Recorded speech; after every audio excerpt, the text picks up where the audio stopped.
everyone, this is Speak Entertainment and we are back again, and here now we have another video review, and this will be my non-spoiler review of James Gunn's Superman. Released internationally on Friday the 11th of July 2025, this is of course the long-awaited first entry of James Gunn's proposed new chapter in his interpretation of a DC cinematic universe, the first entry of course featuring the world's greatest ever superhero character in Superman. It has newcomer David Corenswet in the lead role of Superman, starring alongside Rachel Brosnahan as Lois Lane and Nicholas Hoult as Lex Luthor. It has other supporting actors such as Nathan Fillion, Isabela and Anthony Carrigan. Now, as we all know the character of Superman, there's no need for any lengthy introductions, and to be honest, the movie itself doesn't spend any concerted time on that issue either. So we look at the story itself, where we are set in a present day world where superpowered beings or metahumans have existed for many years, and for 3 of those years the most powerful metahuman of them all in Superman has served as the world's protector. We then later on see Superman coming off his first big defeat against the powerful being known as Hammer of Baravia, and Superman's dog named Crypto has to rescue him and bring him back to the Fortress of Solitude to be healed. Meanwhile, CEO Titan Lex Luthor continues his obsessive hatred against Superman and other metahumans. He uses his elaborate dimensional technology to imprison them in a pocket universe. Seeing Superman as his biggest threat, he looks to create a public backlash and antagonism to completely destroy Superman's image. Through his several machinations, Lex manages to capture Superman and imprison him within this pocket universe, and as events continue to escalate, Superman has to break free and work alongside the celebrated heroes known as the Justice Gang to stop Lex as his technology continues to go out of control and threaten the entire world. Now, if you've been watching my channel, you'll know that my concerns about James Gunn helming a new DC era for this cinematic universe have been consistent all the way through ever since he was selected for the role. Now, yes, he has achieved mainstream prominence and success, most notably with the Guardians of the Galaxy movies, but I felt his tone and style and sensibilities as a filmmaker were appropriate for certain comic book characters, but most definitely were not the right fit for Superman. And boy, have I been validated in those concerns in the most spectacular of ways, because simply put, this film is an absolute mess. Firstly, just in terms of overall movie making, in terms of narrative structure and cinematic storytelling, it is simply all over the place. For large parts, it's actually incomprehensible and, dare I say, unwatchable. There is such a lack of transition from scene to scene. There's no sense of build-up or development or suspense or tension. Everything is just popping off on the screen at 1,000,000 miles an hour, leaving the viewer with no time to breathe or digest exactly what is going on. Any chance to savour any potential impactful moments are just drowned away in a barrage of noise, quick and fast edits, and I have to say also very dodgy looking CGI. And this just makes it an even more frustrating watch by the sheer erratic and pacing of it all, and through many times I had severe headache just trying to get through the entire movie. It carries that same ADHD, hyperkinetic overload to the senses that you would see in the very worst Michael Bay film, and James Gunn just dials everything up to 11 and beyond, and the excess again was just too much at times. Now, I don't normally play into hyperbolic statements when I do my reviews, as we get that far too often in movie commentary and culture today, but I simply have to say that this is one of the worst superhero movies that I've seen in recent times. Yes, even worse than some of the most recent MCU or Sony Spider-Verse entries. Yes, it truly is that bad. Now, yes, it has the colour and brightness and energy that you'd want in a comic book movie, but it's not enough to just have big, bright flashiness on the screen or a lot of humour. There still has to be a certain sophistication and skill in how to handle those moments alongside a balance, and this movie has none of those qualities. Now, we all know that James Gunn initially didn't want to do Superman. We all know that he favours the much more outlandish, lesser known ragtag type of characters. Again, this is seen throughout his work. And it seems that a condition to attain his services in order to complete this first chapter of this universe, Warner Brothers had to basically give him over $200 million to do exactly what he wanted to do without any restraint or anybody trying to check or keep him in line. And that's exactly what you get here.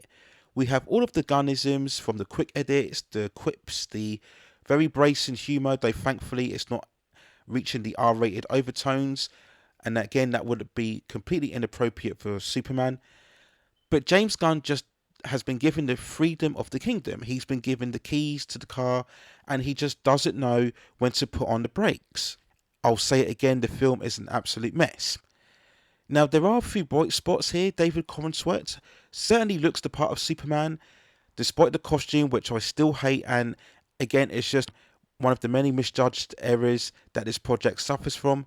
But this is the second time now, alongside Henry Cavill, who previously played Superman, that we have a competent actor who certainly looks the part, and you can see potentials of a great modern day Superman, but he's been completely undone by the subpar material and writing. Rachel Brosnahan was very good at Lois Lane. As I aspire to throughout her casting, she probably still is one of the best elements of the entire film, though I didn't quite see the iconic go-getting reporter as what I thought she would be able to shine throughout this performance. I also feel that the film did her a disservice in terms of her overall look. Rachel Brosnahan right now is one of the most stunningly beautiful actresses. You only have to go online and look at all of the promotional tours involved in this film to see how beautiful she is. But this film really did tone down her look. It had her, for the most part, walking around in these very baggy trousers and clunky boots. While she still looked very beautiful, she didn't quite have that same glamour and allure that I would want to see from a Lois Lane. Now we look at one of the worst parts of the film, and that is Krypto the dog. Now we all know from all of the marketing and promotional material, they were going to heavily lean on Krypto the dog to essentially appeal to the young kids, basically like what we've seen with Baby Yoda for The Mandalorian.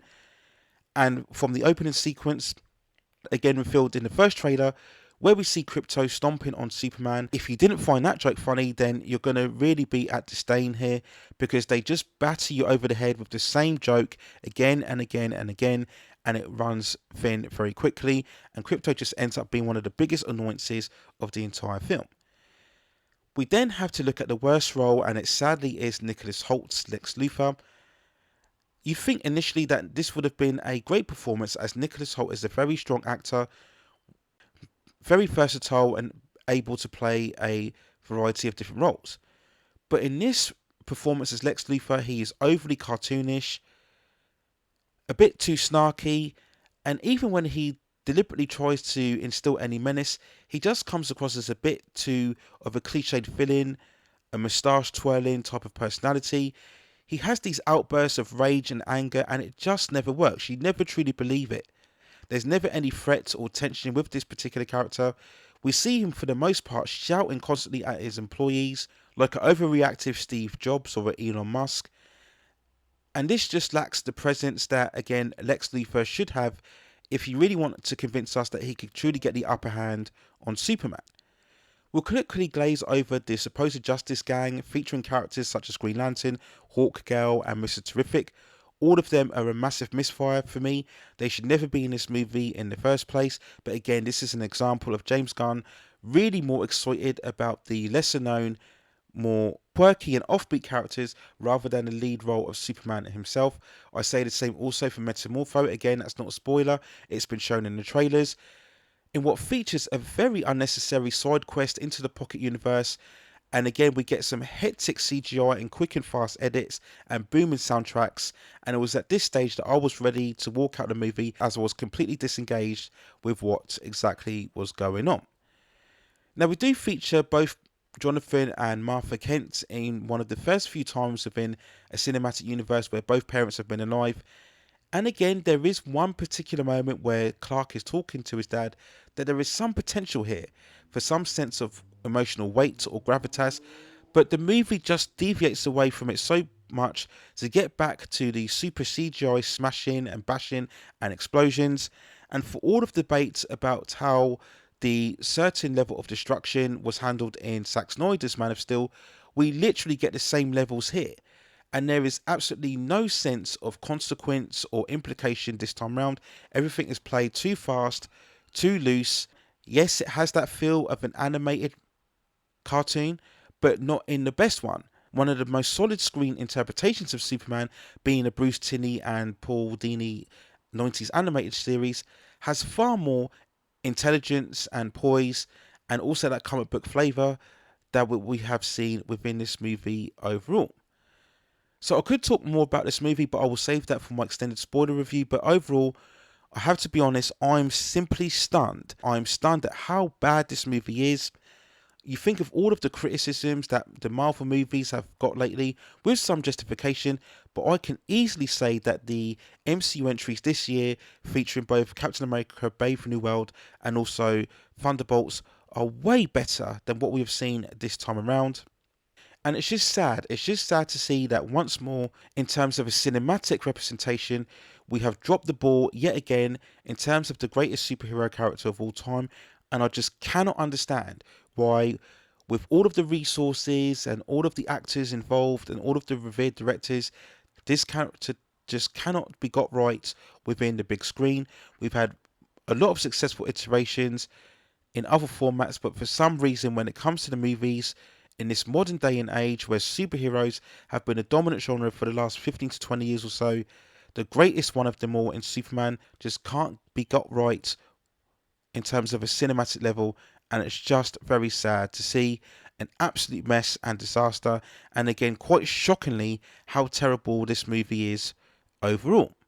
So those are my overall thoughts and feelings and non-spoiler review of Superman by James Gunn.